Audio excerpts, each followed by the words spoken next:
자, 이제 공포 라디오 시작하도록 하겠습니다.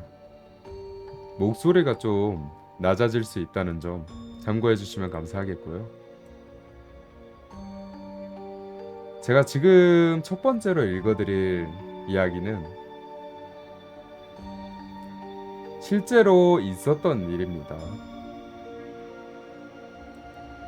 실제를 이제 이야기로 정리해서 올려준 거고요. 조금 옛날 이야기입니다. 자, 첫 번째 이야기 시작하겠습니다. 예전에 포항 모 아파트에서 일어난 일이라고 합니다. 모 아파트 정확히는 12동이라고 합니다.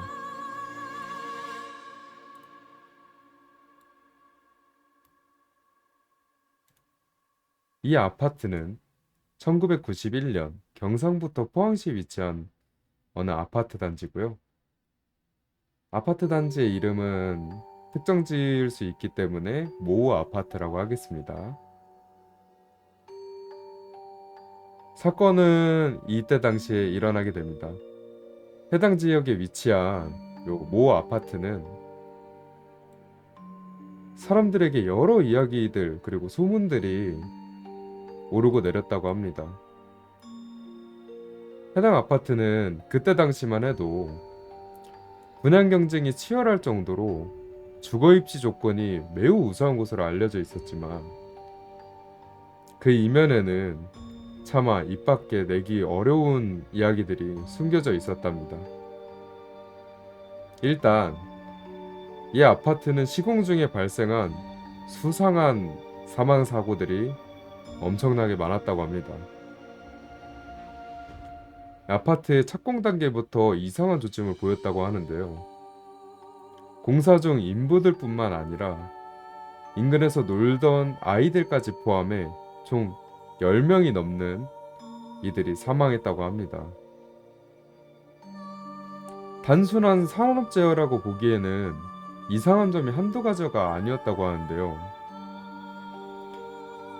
이 사망한 인원들이 모두 같은 장소, 같은 정황에서 어떤 여자와 마주친 뒤 며칠이 안 돼서 심장마비로 사망했다고 합니다. 모두 똑같은 정황으로 사망을 한 거죠. 어린아이부터 건장한 성인까지 예외가 없었고 그 여자에 대한 가족들의 증언들은 모두 공통적이었다고 합니다. 지금 띄워드린 이미는 실제 이미지가 아니고 제가 참고 이미지로 받아주시면 되겠습니다.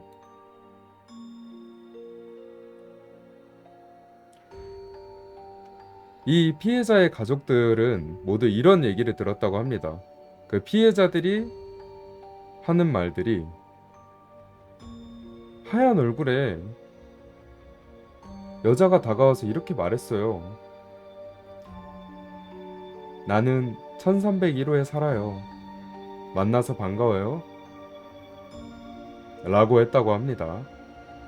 이렇게 인사를 하고 그 여자와 인사를 하고 돌아서면 그로부터 2, 3일 내에 인사를 한 사람은 죽음을 맞이하게 되었다고 합니다. 하지만 당시에는 별다른 사회적 주목을 받지 못한 사건이었고요. 공사는 예정대로 진행되었다고 합니다. 이 사건들은 이슈화가 되지 못해 사람들에게 그때 당시에는 널리 알려지지 못했고 그저 그곳에 이제 분양받은 입주민들만이 알고 있는 사건이었다고 합니다. 아파트가 완공되고 1년 후 이 모 아파트는 총 27개 동으로 완공이 되었으며 분양은 단 이틀 만에 마감이 될 정도로 성황을 이루게 되었습니다. 사람들은 과거의 불길한 소문들은 잊고 각자의 삶을 시작해 나갔는데요. 그러나 진짜 공포는 입주 3개월이 지난 시점에서 다시금 시작되게 되었습니다. 12동 1401호에 거주하던 신혼부부의 남편이 사망하는 사고가 첫 번째 사망사고가 일어나게 됩니다. 맞벌이 중이던 신혼부부는 매일 새벽 아파트 뒷산을 조깅하는 습관이 있었다고 합니다.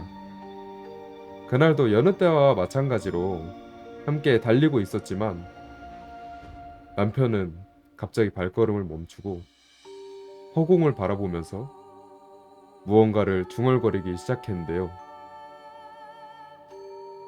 그 모습을 보고 놀란 아내가 다가가자마자 남편은 밝은 미소를 지으며 허공에 고개를 숙이고 반가웠다는 듯이 인사를 하고 여느 때와 같이 달리기 시작했답니다. 아내는 그런 행동을 한 남편을 보고 싸한 기분을 들었지만 그 감정을 억누르고 집으로 돌아와 남편에게 왜 그런 행동을 했는지 이유를 물었답니다. 남편은 이렇게 말했다고 해요. 조깅 중 어떤 여자가 자기가 1301호에 산다면서 나한테 말을 걸길래 인사를 해준 것 뿐이야. 라고 아내에게 대답을 했다고 합니다. 하지만 여기서 문제는 이 1301호가 아직 아무도 입주하지 않은 빈집이었다는 겁니다. 심지어 이 건물이 오래된 것도 아니고 완공된 지 고작 1년밖에 되지 않은 새 집이었는데도 불구하고 이런 기묘한 일이 일어났던 겁니다. 아내는 이 얘기를 하고 무서웠긴 했지만 별다른 사고가 난 것도 아니기에 그냥 대수롭지 않게 넘겼다고 합니다. 하지만 다음날 저녁 장을 보고 돌아온 아내는 집에 있을 남편을 부르며 방문을 열고 그 자리에서 주저앉아 버렸다고 합니다. 얼굴이 창백하게 질린 채로. 분명 남편은 아침까지만 해도 멀쩡했고 인사도 나눴으며 각자 일상을 보내고 집에서 만나기로 했던 상태였는데 집에 오니 남편은 두 눈을 크게 뜬 채 싸늘한 시신으로 변해 있는 것을 아내가 발견했습니다.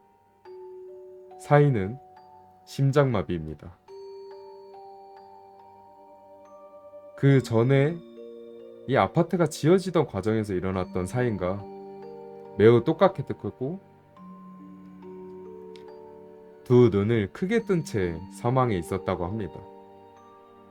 그 다음으로 두 번째 사망자가 나오는 사건이 발생하는데요. 이분은 808호에 거주하시던 중년의 남편분입니다. 1401호에 사건이 있고 일주일 후 또 다른 사망자가 발생하게 되었는데요. 808호에 사는 부부는 자식이 없어도 금술이 좋기로 그 동네에서 소문이 자자했습니다. 그 중년 부부는 그 정도로 소문이 날 정도로 사람들에게 인상이 좋았는데요. 해당 사건이 있던 날 밤 남편은 1301호에 산다는 여자가 자신을 알아보고 인사를 했다고 합니다. 이 말을 들은 아내는 순간 등골이 오싹해졌고 얼굴은 순식간에 창백해졌습니다. 왜냐하면 아내는 1401호의 남편의 사건을 기억하고 있었기 때문입니다. 정확히 내용까지 기억을 다 하고 있었기 때문에 매우 창백하게 질려버렸죠. 그리고 그날 밤 불안감에 시달리던 아내는 그 불안한 마음을 억누르고 잠을 청하기 위해서 남편의 가슴에 귀를 대고 남편의 숨소리를 확인하면서 그제서야 겨우 안심하고 잠에 들었지만 그날 새벽녘에 잠들었다 아내가 눈을 뜨고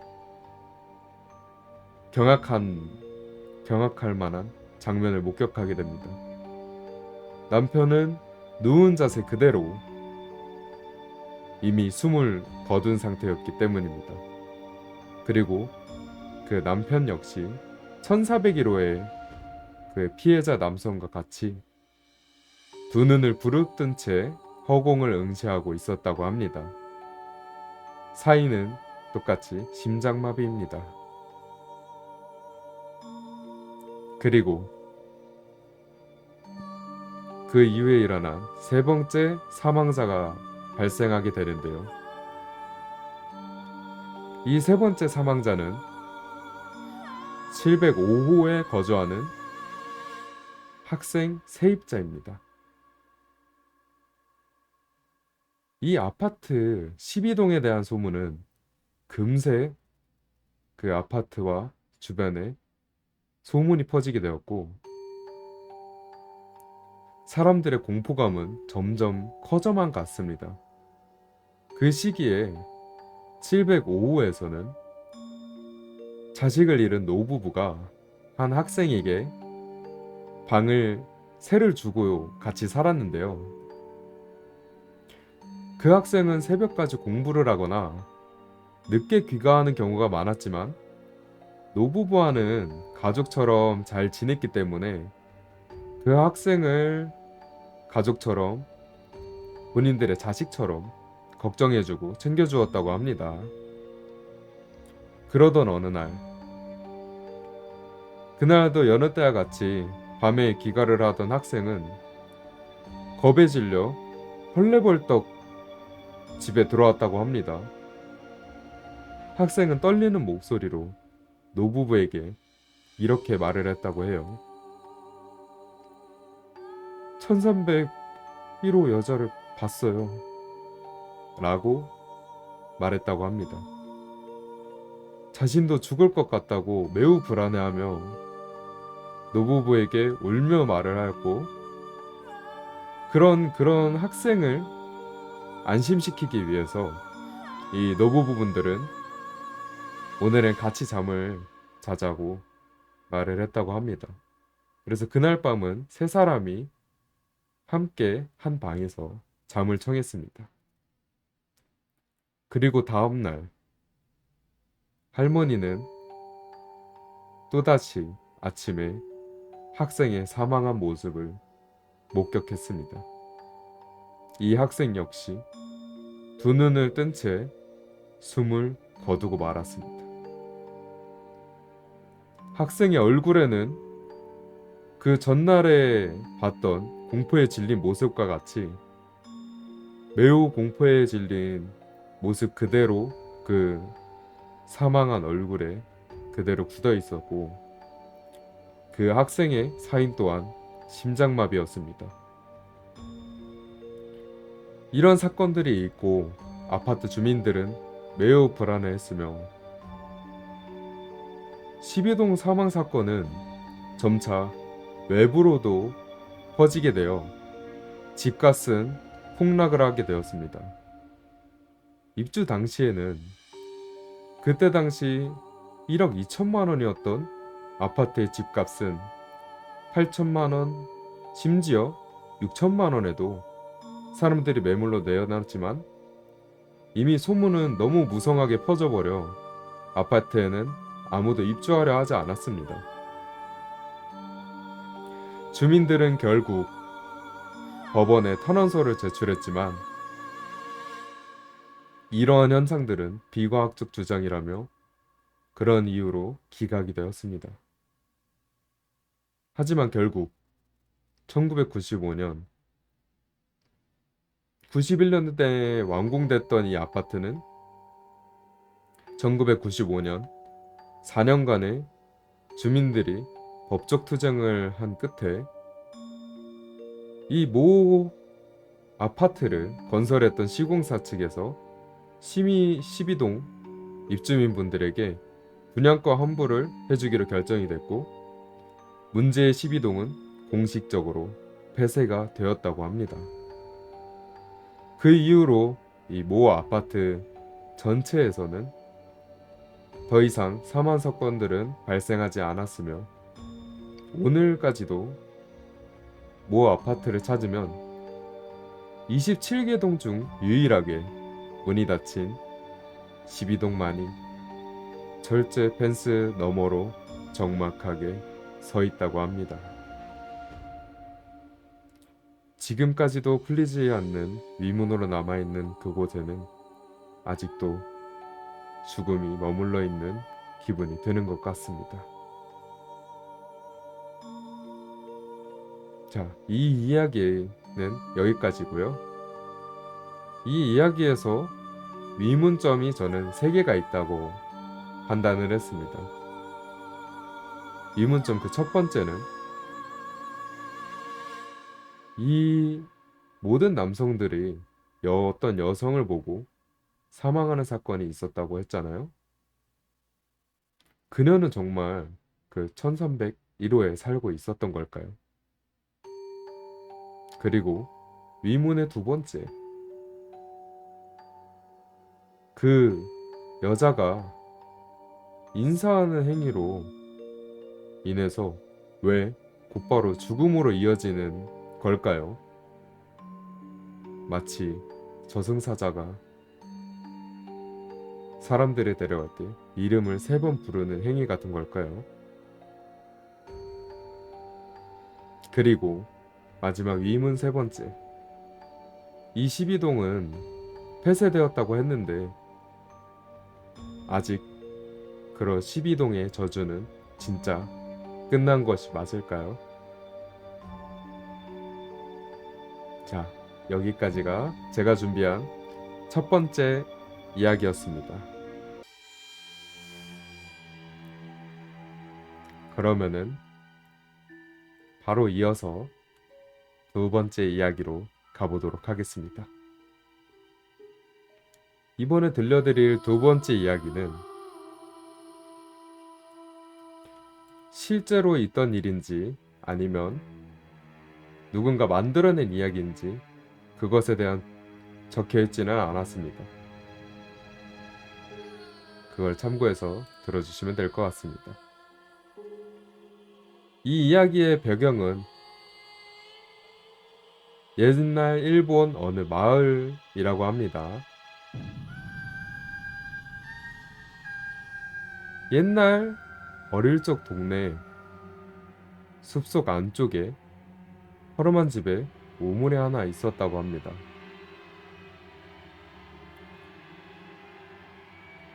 이때 당시 이 당사자와 그의 친구인 켄타, 가명입니다. 네, 켄타라고 호칭하겠습니다. 당사자인 본인과 켄타는 매일같이 그곳에서 탐험놀이를 하며 놀았다고 해요. 그 당사자분은 매우 내성적이고 친구를 사귀기 어려웠지만 켄타라는 친구는 활발하고 호기심이 많은 친구였다고 합니다.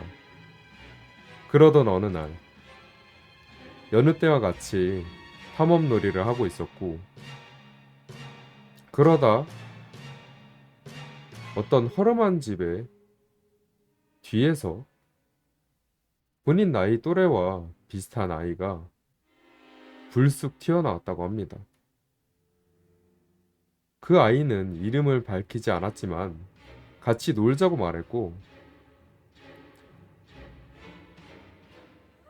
이 당사자와 친구인 켄타는 신나서 좋다고 대답했다고 합니다. 한참을 놀고 있었는데 그 당사자는 뭔가 한 가지를 깨달았습니다. 그 허름한 집에서 나온 그 아이는 눈이 좀 이상했다고 해요. 단 한 번도 눈을 깜빡이지 않았다고 합니다. 이 당사자는 그런 모습을 보고 무서워져서 집에 가고 싶었지만 당시에 내성적이던 성격 때문에 활발했던 친구 켄타를 따라갈 수밖에 없었다고 해요. 어째서인지 켄타는 그 아이와 엄청나게 친해져서 친한 친구 같은 느낌이 들 정도로 매우 신나게 놀았다고 합니다. 그러다 어느 정도 시간이 지나고 날이 어두워지기 시작했는데요. 당시 저희는, 그리고 당사자는 밥을 먹을 때까지 계속 놀았다고 합니다. 저희도 밥 먹을 시간에 해가 지고 이럴 때 들어간다고 하잖아요. 이때 당시 이 당사자분도 그때까지 이제 놀고 있었다고 해요. 그래서 이제 밥 때가 되어 이제 슬슬 집에 갈 때가 됐다고 생각이 들어 그 아이들에게 말을 하려 했는데 그 눈을 깜빡이지 않는 아이는 이렇게 말을 했다고 합니다. 마지막으로 우물안 탐험 한번 해보지 않을래? 당사자와 켄타는 우물안을 본 적이 없었어요. 그 우물은 꽤 오래된 우물이었는데 우물 위에 묶인 밧줄은 아직 멀쩡해서 별 문제가 없어 보였고, 그래도 당사자분은 그때 당시 무서워서 우물 안을 들어가기 싫어했는데요. 친구 켄타는 그 다른 친구와 친해진 탓인가 이렇게 말했다고 합니다. 그럼 누가 먼저 갈래? 라고 켄타가 말을 했다고 합니다. 당사자는 본인은 절대 가기 싫어서 아무 말도 하지 않았고 침묵만이 이어지던 와중 켄타가 한마디를 했다고 합니다. 그럼 내가 갈게. 너희들은 밧줄을 잡고 있다가 내가 나올 때 잡아당겨줘. 라고 말한 켄타는 당사자와 그 아이만을 남겨두고 우물로 내려갔습니다. 꽤 깊은 우물이라 바닥이 보이지는 않았고 돌을 떨어뜨려도 소리가 나지 않는 그런 우물이었습니다. 켄타는 처음에 우리가 이야기를 나누며 내려갔지만 점점 말수가 적어졌다고 합니다. 그렇게 몇 분이 지나자 밧줄이 느슨해졌고 켄타가 도착했을 거라고 생각한 당사자는 이렇게 말했습니다. 야, 어때? 뭐 있어? 라고 아래를 향해 소리쳤습니다. 하지만 어째서인지 대답은 들려오지 않았고 몇 번을 다시 소리쳐도 켄타의 대답은 없었다고 합니다. 당사자는 너무나 당황해서 밧줄을 바로 잡아당기고 말았는데요. 그때는 너무 당황한 나머지 켄타가 밧줄에 묶여있지 않을 걸 모를 정도였다고 합니다. 끝까지 밧줄을 당겨봤지만 당연히 아무것도 없었다고 합니다. 어떻게 해야 하나 고민을 하고 있는 그 사이 주변은 어두워졌고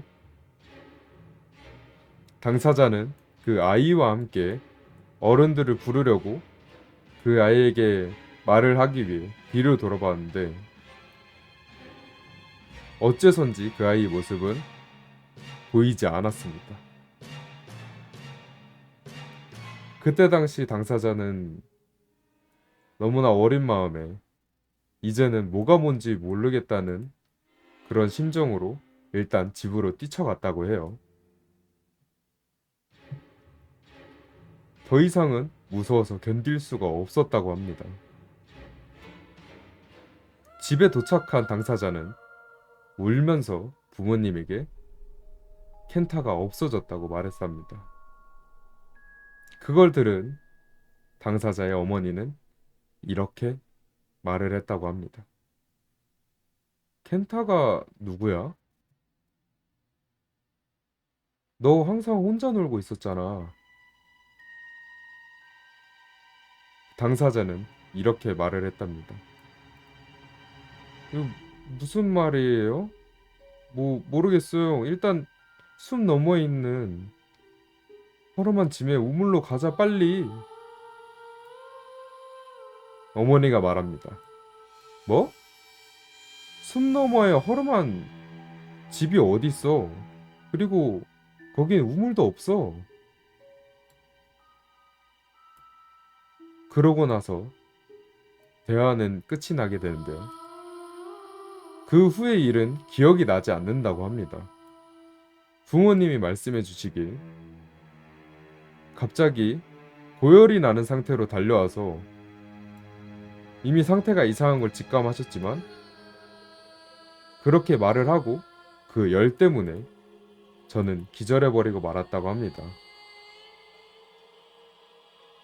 그리고 그 다음날 부모님이 그 근처에 사시던 그 동네에 오래 사시던 할아버지에게 옛날에 여기서 무슨 일이 있었는지 물어보셨다고 합니다. 할아버지가 말씀하시길 실제로 켄타라는 아이가 있었고 허름한 집과 우물도 실제로 있었었다고 합니다. 하지만 그 우물과 켄타가 있었던 건 이미 50년 이상 전의 일이었고 켄타는 그 우물에 빠져 죽었다고 합니다. 할아버지는 켄타가 한 아이와 놀고 있는 모습을 본 적이 있다고 하는데요. 그 아이는 내가 본 그 아이와 마찬가지로, 그러니까 당사자가 본 그 아이와 마찬가지인 특징이 있었다고 합니다. 바로 눈을 한 번도 깜빡이지 않았다고 했죠. 완전히 똑같은 모습을 하고 있었다고 합니다. 그러다가 그 아이도 어느새 사라져 버렸는데 우물도 허름한 집도 아무도 눈치채지 못한 채 갑자기 사라졌다고 합니다. 켄타가 왜 우물에 빠졌는지 알 수는 없었는데요. 켄타가 떨어진 그 언저리에 켄타의 시신은 발견조차 되지도 않았다고 합니다. 지금도 그 아이가 누구였는지, 허름한 집과 실제로 거기에 우물이 있었는지도 모르겠다고 하고요. 하지만 당사자가 말하길 이것만은 확실하다고 합니다. 켄타는 당사자를 우물 안으로 유인하고 있었고 당사자를 우물 안으로 끌어들이려고 했었던 것 같다고 해요. 분명 우물 안은 저희가 사는 이 세계는 아닐 거라고 확신을 했답니다. 예전에는 우물은 저승과 이승의 경계라고 들은 적이 있는데요. 저승에서 심심해진 켄타와 그 아이가 이 당사자를 초대한 건 아닐까요?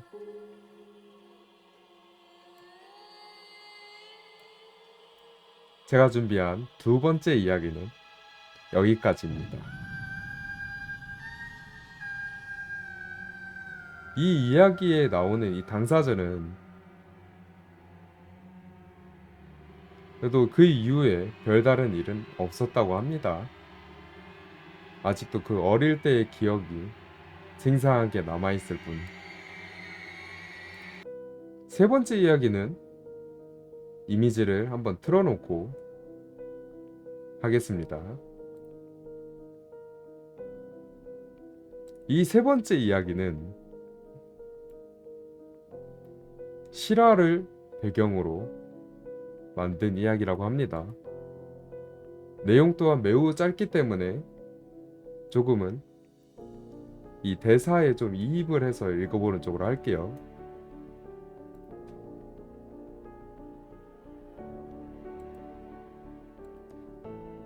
이곳에 나오는 주인공은 주변에 귀신을 보는 친구가 있다고 합니다.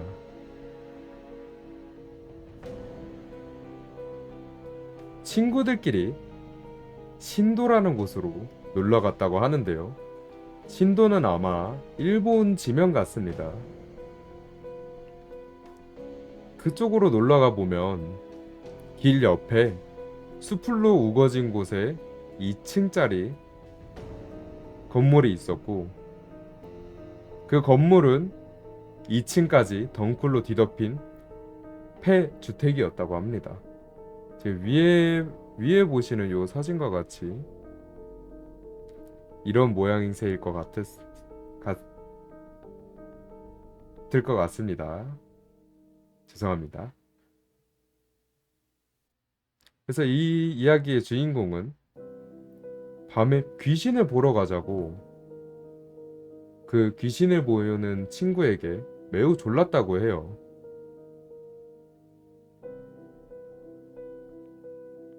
여기에 나온 당사자는 그 친구와 같이 가면은 괜찮을 것 같다 생각을 했고, 그런 귀신 보는 걸 매우 좋아한다고 합니다.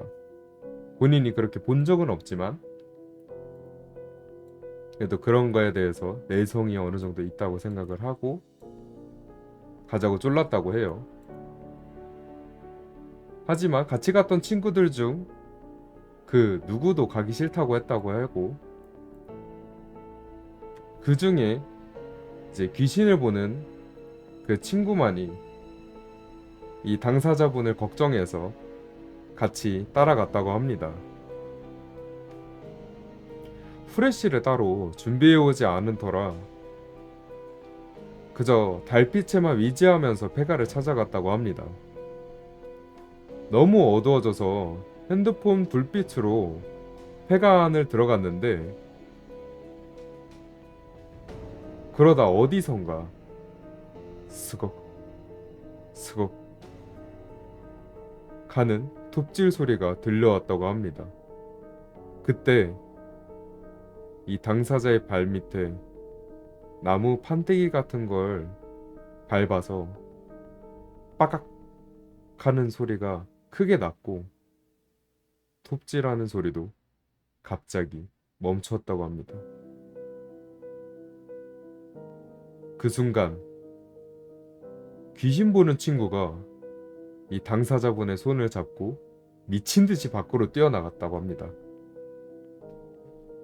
일절에 대화를 할 수 없을 정도로 정말 미친 듯이 손을 잡고 밖으로 계속 달렸다고 해요. 그렇게 한참을 이유도 못 듣고 그렇게 달리기만 하다가 어느 정도 멀어지고 이제 길 쪽으로 나와서 안전했다 판단을 했는지 그제서야 숨을 고르며 대화를 나눴다고 합니다. 대화 내용은 이렇습니다. 당사자는 이렇게 말을 했어요. 아, 뭐야? 귀신 있었어? 왜 그렇게 뛴 건데? 뭐 말을 해봐. 그 귀신 보는 친구가 말했습니다. 아니야, 안 느껴졌어. 없었을 거야 아마. 당사자는 그 얘기를 듣고 어이없다는 듯이 이렇게 말을 했습니다. 아니 그럼 뭐하러 이렇게 미친듯이 도망친 거야. 약간의 화가 난 상태로 괜히 호들갑을 떨었다 생각을 했다고 합니다. 하지만 그 다음에 그 귀신을 보는 친구가 하는 말을 듣고 차마 화를 내거나 말대답을 할 수 없었다고 해요. 그 귀신을 보는 친구는 이렇게 말을 해줬다 합니다. 아니, 그러면 그 시간에 귀신도 아닌 게 그렇게 어두운 데서 톱질을 하고 있는 게 귀신보다 더 이상해.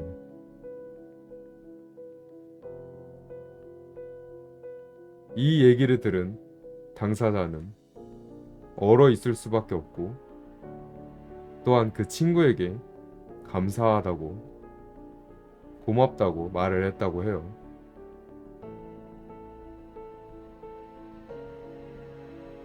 이야기는 여기까지입니다. 이 내용을 들어보면 정말 미친 듯이 뛸 수밖에 없는 이유긴 한 것 같아요. 이 귀신을 보는 친구가 같이 가지 않았다면 이 당사자는 그 멈춘 톱질이 다가오는 소리를 듣지 않았을까요?